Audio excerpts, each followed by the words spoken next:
بسم اللہ الرحمن الرحیم. البلاغۃ فی اللغۃ الوصول والانتہاء. یقال بلغ فلان مرادہ اذا وصل الیہ، وبلغ الرکب المدینۃ اذا انتہا الیہا، ومبلغ الشیء منتہاہ.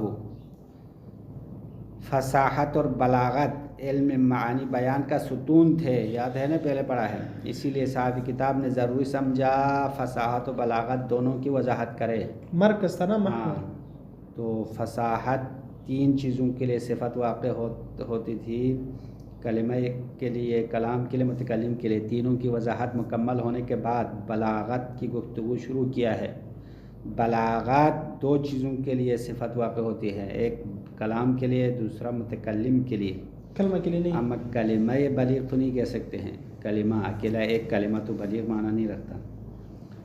بلاغت لغت میں پہنچنے کا معنی ہے، پہنچنا.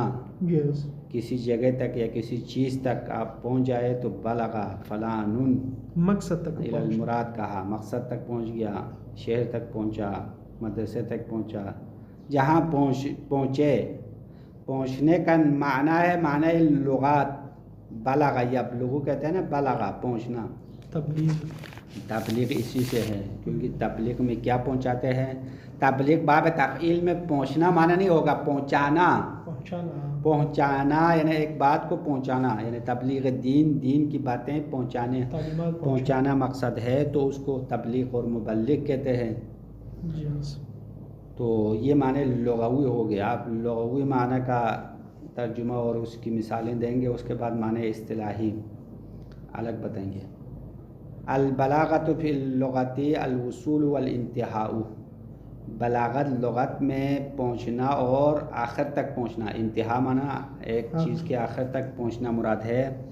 مثالیں دیتے ہیں. یقال کہا جاتا ہے بلغ فلان مرادہ، فلان شخص اپنے مقصد تک پہنچ گیا. یہ کب کہا جاتا ہے؟ اذا وصل الیہ، جب وہ اپنے مراد تک پہنچ جائے. وبلغ الرکب المدینۃ، قافلہ مدینہ تک پہنچ چکا. مدینہ شہر، کوئی بھی شہر کو مدینہ کہتے ہیں. المدینہ الف لام کے ساتھ وہ مدینہ رسول، مدینہ نبی کے ساتھ ہے. بس جو بھی ہو یہاں پہ کیا کہتے ہیں وہ الف لام اس میں منقول کے ساتھ ایک الف لام آتا ہے نا، اس کا ایک مخصوص نام تھا، وہ ذہن سے نکل گیا. وہی والا ہو، یعنی العہدی ہو، شاید العہدی یا العہد ذکری و حضوری وغیرہ ہو، تو وہ تو المدینہ سے مراد پیغمبر کی شہر ہے. بس جو بھی شہر اگر ال سے مراد جو کوئی خاص ال نہ لے، ایک یعنی عام ال معرفہ لے لے، تو کوئی بھی مدینہ ہوگا نا، کوئی بھی شہر. رکب کہتے ہیں قافلہ یا کاروان. قافلہ اور کاروان مدینہ تک پہنچ گیا، شہر تک پہنچ گیا. اذا انتہا الیہا، جب وہ شہر تک پہنچ جائے. ومبلغ الشیء منتہاہ، کسی چیز کا مبلغ کہتے ہیں. مبلغ یعنی پہنچنے کی جگہ، اس میں زمان مکان ہے، مکان مفعل کے وزن پر. مبلغ الشیء کا معنی ہے منتہاہ، اس چیز کے آخری، پہنچنے کی جگہ. پہنچنے کی جگہ، آخری جگہ، آخری منتہا ہو، اس کے آخری، اس شے کے آخری جگہ کو منتہا اور مبلغ کہتے ہیں. وَبَلَغَ الرَّجُلُ بَلَاغَةً فَهُوَ بَلِيغٌ. اب یہاں سے معنی اصطلاحی بتانا چاہتے ہیں. وَبَلَغَ الرَّجُلُ بَلَاغَةً، شخص بلیغ ہو گیا، فَهُوَ بَلِيغٌ، وہ شخص بلاغت والا ہے. یہ کب کہتے ہیں؟ اذا احسن التعبیر عما فی نفسہ، جب وہ شخص اپنے ما فی الضمیر کو اچھی عبارت میں بیان کرے. یہ بلاغت رجل یا بلاغت شخص مراد ہے. بلاغت الرجل یعنی شخص بلیغ ہو گیا. تو شخص پہنچا کا معنی نہیں ہوگا، بلکہ شخص نے اپنے دل میں جو بات ہے وہ اچھی عبارت میں بیان کیا، اس کو بلاغت شخص کہا جاتا ہے، بلاغت رجل کہا جاتا ہے. ترجمہ سمجھ میں آ رہا ہے؟ اذا احسن التعبیر عما فی نفسہ، اپنے دل میں جو کچھ ہے وہ اچھی عبارت میں بیان کیا یا اچھی عبارت میں لایا. وتقع البلاغة في الاصطلاح وصفا للکلام والمتکلم فقط، اور اصطلاح میں بلاغت کلام کے لیے صفت واقع ہوگا یا متکلم کے لیے صفت واقع ہوگا، فقط صرف اور صرف یہ دو چیزوں کے لیے صفت ہے۔ ولا توصف الکلمہ بالبلاغت، کلمے کو بلاغت کے ساتھ وصف نہیں لایا جاتا ہے۔ کلمہ بلیغ تو نہیں کہیں گے، سمجھ میں آ رہا ہے؟ کلام بلیغ کہہ سکتے ہیں، متکلم بلیغ کہہ سکتے ہیں، کلمہ بلیغ کیوں نہیں کہہ سکتے ہیں؟ لقصورها عن الوصول بالمتکلم الى غرضه، کیونکہ متکلم ایک کلمے کے ذریعے سے اپنے مقصد تک پہنچنے سے قاصر ہے۔ یعنی متکلم اپنے ذہن میں جو کچھ ہے وہ ایک کلمے سے پورا کر سکتا ہے کیا؟ نہیں، ایک کلمے سے انسان اپنے مطلب کو نہیں پہنچا سکتے ہیں، جی، بلکہ اپنے ذہن میں جو مطلب ہے وہ مخاطب تک پہنچانے کے لیے کلام کی ضرورت ہے۔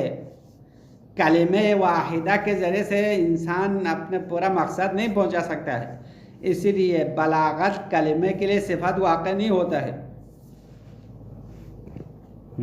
لقصورها، کیونکہ کلمہ کوتاہ ہے، قاصر ہے، عن الوصول بالمتکلم الى غرضه، متکلم اپنے مقصد تک پہنچنے سے قاصر ہے۔ یہ قاصر کلمہ قاصر ہے، ہاں، یہ قاصر ہے بعد میں لکھو، یہ جملہ بنانے کے لیے پہلے ہم نے یہ نہیں وہ اس کا ترجمہ، ہاں باقی پورے جملے کا ترجمہ تو سمجھ میں آیا نا؟ جی ہاں صاحب۔ متکلم اپنے مقصد تک پہنچنے سے ایک کلمہ کے ذریعے سے پہنچنا قاصر ہے۔ وَلِعَدَمِ السِّمَاعِ بِذَلِكَ، اور دوسری وجہ یہ ہے کہ کلام عرب میں ایسا نہیں سنا، ایک کلمہ کوئی نہیں سنتا، ہاں، ایک کلمہ سے انسان اپنے مقصد کو نہیں پہنچا سکتا، ہاں، یہ ہے، کوئی سنے یا نہ سنے۔ لعدم السماع، وَلِعَدَمِ السِّمَاعِ بِذَلِكَ، اور دوسری یہ الگ وجہ ہے۔ ہاں، کلمہ بلیغ کیوں نہیں کہتے ہیں؟ دو وجہ ہے، ایک وجہ یہ ہے کہ ایک کلمہ کے ذریعے سے متکلم اپنے مقصد تک نہیں پہنچتا، دوسری وجہ یہ ہے کہ کلام عرب میں ایسا نہیں سنا گیا، یعنی عرب والوں نے کلمے کو فصاحت کے بلاغت کے صفت لاتے ہوئے نہیں سنا ہے، اسی لیے ہم بھی استعمال نہیں کریں گے۔ یہ سماع نہیں ہے کلام عرب، سماع نہیں ہے، ہاں سماع نہیں ہے، قیاس بھی نہیں ہے۔ جب سماع، ہاں، اپنی طرف سے قانون بھی نہیں بنا سکتے ہیں، سنا بھی نہیں ہے۔ بس وَلِعَدَمِ السِّمَاعِ بِذَلِكَ، کلمے کو بلاغت کی صفت کیوں نہیں لاتے ہیں؟ اس کی دوسری وجہ کیا ہے؟ کیونکہ کلام عرب میں کلمے کے لیے بلاغت کی صفت لاتے ہوئے نہیں سنا، تو ہم اپنی طرف سے استعمال نہیں کر سکتے۔ اب بلاغت کے دو اقسام ہو گئے، بلاغت کلام، دوسرا بلاغت متکلم، ان دونوں کی وضاحت کریں گے، اس کے بعد آگے مزید ابحاث آنے تک ٹائم ہوگا یا نہیں ہوگا یہ تو اللہ مالک ہے، ہم جہاں تک ٹائم ختم ہو جائے پڑھیں گے۔ بلاغت الکلام، البلاغت فی الکلام مطابقتہ لما یقتضیہ حال الخطاب مع فصاحت الفاظہ ومفردہا ومرکبہا، یہی عبارت ہے نا؟ اگر تو نہیں ہوئی، ہاں، ہمارے اس فوٹو کاپی میں ہم نے اس دن صحیح دقیق چیک کر کے ان کو فوٹو نکالنے کے کہا تھا۔ بلاغت کلام سے کیا مراد ہے؟ کلام بالغ ہونے کا مطلب وہ کلام حال خطاب کے تقاضا کے مطابق ہونا چاہیے، اور اس کے ساتھ ساتھ اس کی مفردات اور اس کے اندر استعمال ہونے والے کلمات اکیلا اور اجتماعی طور پر بھی فصیح ہونا چاہیے۔ بس کلام بالغ ہونے کی دو شرائط ہو گئے، ہاں خلاصہ سنو، اس کے بعد عبارت پڑھیں گے۔ کلام بالغ کسے کہتے ہیں؟ نمبر ایک، پہلی شرط یہ ہے کہ کلام تقاضائے حال کے مطابق ہو یا مقتضائے حال کے مطابق ہو، اس کی وضاحت بعد میں آئے گا، مقتضائے حال سے کیا مراد ہے، یعنی حالت جو چاہتا ہے حالات کے مطابق ہو، اس کو کلام بالغ کہیں گے۔ حال خطاب، ہاں، حال خطاب کے مطابق ہو، یا حال خطاب جس چیز کو چاہتا ہے اس حالت کے مطابق ہو۔ دوسری شرط یہ ہے کہ اس کلام کے اندر استعمال ہونے والے کلمات الگ الگ فصیح ہو اور اجتماعی طور پر بھی فصیح ہو، ہاں یہ بھی شرط ہے۔ بس اس شرط کی بنا پر اگر کوئی ایک کلام حال خطاب کے مقتضا کے خلاف آ جائے تو وہ کلام بلیغ نہیں ہے، یا حال خطاب کے مطابق ہو اما اس کے مفردات فصیح نہ ہو پھر بھی کلام بلیغ نہیں ہوگا۔ بس بلاغت کے لیے فصاحت مقدمہ ہے، شرط ہے، یعنی پہلے فصاحت کی رعایت ہونی چاہیے۔ فصاحت کی رعایت ہم الگ الگ کلمات میں شرائط پورے ہو، پہلے پڑھا ہے نا کلمہ کے جو فصاحت کی شرائط ہے، اور کلام کی فصاحت کی جو شرائط ہم نے بتایا تھا وہ بھی ہونا چاہیے۔ تو کلمات الگ الگ فصیح ہو، کلمات آپس میں مجموعی اور مرکب شکل میں بھی فصیح ہو، اور اس کے باوجود کلام تقاضۂ حال کے مطابق ہو، یعنی حالت جس چیز کو تقاضا کرے گا اس کے مطابق اگر گفتگو کرے تو کلام بلیغ ہوگا۔ اب ایڈوانس آپ کو مثال دے دیں گے، بعد میں بھی مثال آئے گا۔ ہاں، مثال کے طور پر ایک حالت ایسی ہے جس میں سارے مخاطب آپ کے ذہین اور زیادہ تیز فہم لوگ بیٹھے، تو اس حالت کا تقاضا یہ ہے کلام مختصر ہو۔ اگر آپ نے ان کے ذہن کے مطابق کلام مختصر کیا تو یہ کلام بلیغ ہے۔ اما ان ذہین لوگوں کے پاس ایک بات کو 10 دفعہ دہراتے رہے اور کلام کو لمبا کیا تو وہ بھی تنگ ہو جائے، ہاں بس بلاغت سے خالی ہو گیا۔ اور فرض کرو ایک اور مثال دیتے ہیں، مثلا ایک جگہ جہاں پہ کسی کی فوتگی ہو گئی ہے اور وہاں پہ کلام اور حالات کا تقاضا کیا ہونا چاہے، یعنی ایسی باتیں کرنا چاہے جو غم کے مطابق ہو، مخاطبین کو رلانے کے بارے میں ہو، صبر و تحمل کے بارے میں بات کرے، اور صبر کرنے والوں کو جو اجر ہے اس کے بارے میں بات کرنا، یہ حالت کا تقاضا ہے۔ اما اس مجلس میں کوئی لطیفہ سناتے رہے تو یہ کیا ہے؟ بلاغت ہے کیا؟ نہیں۔ کیوں بلاغت نہیں ہے؟ کیونکہ مقتضائے حال کے خلاف ہو گیا۔ بس مقتضائے حال یعنی ایسے حالات کا تقاضا ہوتے ہیں، اس کے مطابق بات کرتے ہیں تو وہ کلام بلیغ کہیں گے۔ تو آپ اگر بلیغ متکلم ہے، خطیب بلیغ ہے، تو پہلے دیکھو بھائی آج مجھے کیا بولنا چاہیے، ہاں میرے مخاطبین کیسے ہیں، اور ابھی حالات کیسے ہیں، زمانے کے حالات، بین الاقوامی حالات کو چیک کرو، ملکی حالات کو چیک کرو، اور اس ایریے میں جو آپ خطاب کرنا چاہتے ہیں وہاں پہ کیا حالات ہے، تو حالات کو پہلے سمجھو، اس کے بعد بات کرو۔ حالات کو مد نظر رکھتے ہوئے، ہاں حالات کو مد نظر رکھتے ہوئے بات کرنا ہے، اور دامن وقت کو بھی دیکھو، ہاں لمبا ہے یا چھوٹا ہے، کیونکہ جو بھی خطیب بات کرتے ہیں نا دامن وقت میں گنجائش نہیں ہے، اسی لیے ہم نے اس کو الگ اصطلاح بنایا کہ وقت کی ٹوپی میں گنجائش نہیں ہے۔ اگر اس سے بھی مزید گفتگو کو آپ رنگین کرنا چاہے تو کہو ہاں یعنی دامن شلوار میں بھی گنجائش نہیں ہے، یہ بھی کہہ سکتے ہیں۔ اچھا ابھی ترجمہ دیکھو، ہم نے اتنا لمبا خلاصہ کر لیا۔ بلاغت الکلام، البلاغہ فی الکلام، کلام میں بلاغت کا مقصد مطابقتہ لما یقتضیہ حال الخطاب، حالت خطاب جس چیز کو تقاضا کرتا ہے اس کے مطابق ہونا چاہیے۔ کلام مطابقتہ کی ضمیر کلام کی طرف بتاؤ، مع فصاحتی مفردات الفاظ ہی، فصاحت الفاظ ہی، اس کے الفاظ اور مفردات کے فصیح ہونے کے ساتھ، و مفردہا و مرکبہا، اور اس کے مفردات اور مرکبات سب فصیح ہونا چاہیے، یعنی پہلے الفاظ الگ الگ فصیح ہو، اس کے بعد الفاظ کو ملائے تو بھی ملا کے بھی فصیح ہونا چاہیے، اور پھر اس کو حالات کے مطابق ڈال دیا تو وہ کلام فصیح ہو نہیں بلیغ ہوگا، کلام بلیغ ہوگا۔ مزید وضاحت کرنا چاہ رہا ہے، والکلام البلیغ هو الذی یصوره المتکلم بصورت تناسب احوال المخاطبین، کلام بلیغ وہ کلام ہے جس کو متکلم تصویر بناتا ہے، یصوره المتکلم، متکلم اس کو شکل دیتا ہے، تصویر بنانے میں شکل دیتا ہے، مخاطبین کے احوال کے مناسبت کے مطابق، مخاطبین کے حالات کے مناسبت کے مطابق اس کی شکل بناتا ہے، اس کو کلام بلیغ کہتے ہیں۔ وحال الخطاب ویسمى بالمقام، حال خطاب کا دوسرا نام مقام بھی کہتے ہیں، مقام۔ حال خطاب اور مقام سے مراد هو الامر الحامل للمتکلم على ان يورد عبارته على صورة مخصوصة دون اخرى۔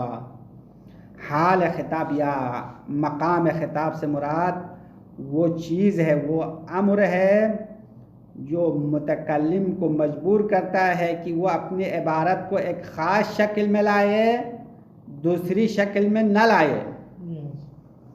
بس حال خطاب سے کیا مراد ہے پتہ چلا؟ حال خطاب وہ حالت ہے جو متکلم کو مجبور کرتا ہے کہ اپنے کلام کو ایک خاص شکل میں لائے۔ مثال ہم نے دیا نا، مثلا اگر غم کی حالت ہو تو یہ حالت انسان کو مجبور کرتا ہے کہ وہ اپنے کلام کو غم کی حالت میں لائے۔ اگر خوشی کا مقام ہو تو یہ خوشی کا مقام انسان کو مجبور کرے گا اپنے کلام کو خوشی کے مطابق لائے۔ تو حال خطاب کا مطلب وہی چیز ہے جس کے وجہ سے متکلم اپنے عبارت یا اپنے کلام کو ایک خاص صورت میں لاتا ہے، دوسری صورت میں نہیں لاتا۔ عبارت کا ترجمہ دوبارہ کروں یا کافی ہے؟ حال الخطاب ویسمى بالمقام، حال خطاب اس کو مقام بھی نام رکھتے ہیں۔ هو الامر الحامل للمتکلم، وہ امر ہے، وہ چیز ہے جو متکلم کو مجبور کرتا ہے، متکلم کو تیار کرتا ہے۔ حامل کا معنی کس بات پر تیار کرے گا؟ علی ان یورد عبارتہ علی صورت مخصوصہ دون اخری، اپنی عبارت کو ایک خاص شکل میں لائے، دوسری شکل میں نہ لائے۔